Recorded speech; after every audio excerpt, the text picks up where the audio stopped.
पहला प्रश्न था कि फॉल्स और फ्रीवियस एलिगेशंस अगर लगाए जाते हैं तो उसके लिए क्या करेंगे। तो इसके दो पक्ष हैं, एक तो जिसने लगाया और एक जिसके खिलाफ लगाया।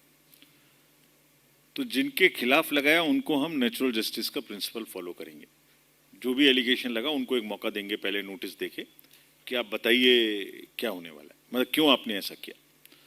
उनका जो पक्ष है वो सुने बिना हम उस पर कोई निर्णय नहीं लेंगे। पहली बात तो ये होगी। जिन्होंने झूठा आरोप लगाया उनको भी ये अवेयर होना चाहिए कि वो झूठा आरोप लगा के माहौल को ख़राब नहीं कर सकते।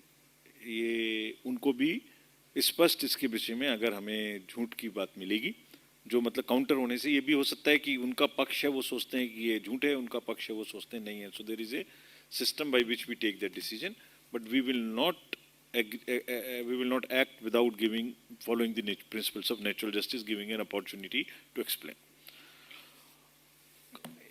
इंपॉर्टेंट प्रश्न आपने उठाया कि मोर एक्सपेंडिचर देन द लिमिट।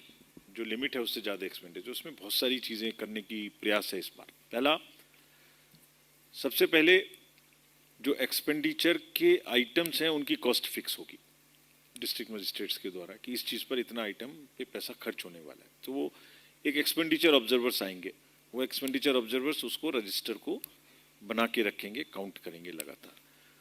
उसके बाद में सी विजिल, मैंने आपको बताया, हमें उम्मीद है बहुत जगह में इससे कंट्रोल करने में मदद मिली है राज्यों में। सी विजिल के माध्यम से बहुत सारी ऐसी कंप्लेंट्स आई कि जिसमें वो लोग एक्सपेंडिचर कर रहे हैं इरेगुलर, और वो देखने में मिला। मुझे उम्मीद है कि यहाँ भी ऐसा जरूर होगा। और जो जनरल जितनी एक्टिविटीज़ बताई आपको इन्फोर्समेंट एजेंसीज के साथ में, बॉर्डर्स पे चेक पोस्ट लगाना है, लीकर को पकड़ना है, कैश को पकड़ना है, ये सब उसी के थ्रू हैं जो इरेगुलर चीज़ें हैं, जिससे कि हम कंट्रोल करने का पूरा प्रयास करेंगे। 73% वोटिंग को बढ़ाने के मैंने आपको स्पष्ट आइडेंटिफिकेशन बताया कि this many constituencies are below the state average which is 73, so many are below the national average which is 67। तो 100% होगा नहीं होगा ये तो मैं नहीं कह सकता, लेकिन जैसे बार बार आपके थ्रू अपील कर रहा हूँ कि वोटर्स जरूर वोट देने आए। 73 से ऊपर जाने के मल्टी प्रोंग्ड स्ट्रेटेजी अपनाई है हमने।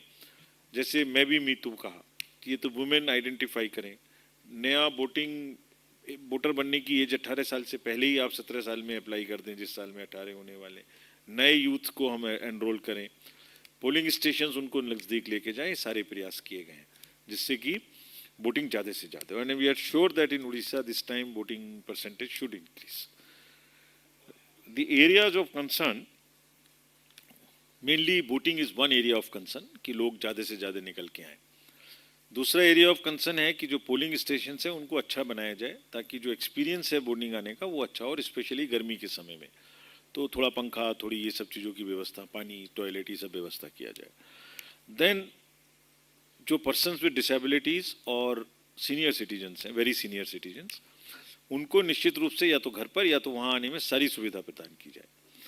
देन सिक्योरिटी के पॉइंट ऑफ व्यू से सबने अपना एक असेसमेंट हमें दिया है, पैरामिलिट्री फोर्सेस कितनी चाहिए। That also will try and provide in sufficient numbers, adequate numbers, so that the areas where there is a possibility of a mischief can also be tackled. So यही mainly areas हैं जिसके बारे में सबको बताया गया है।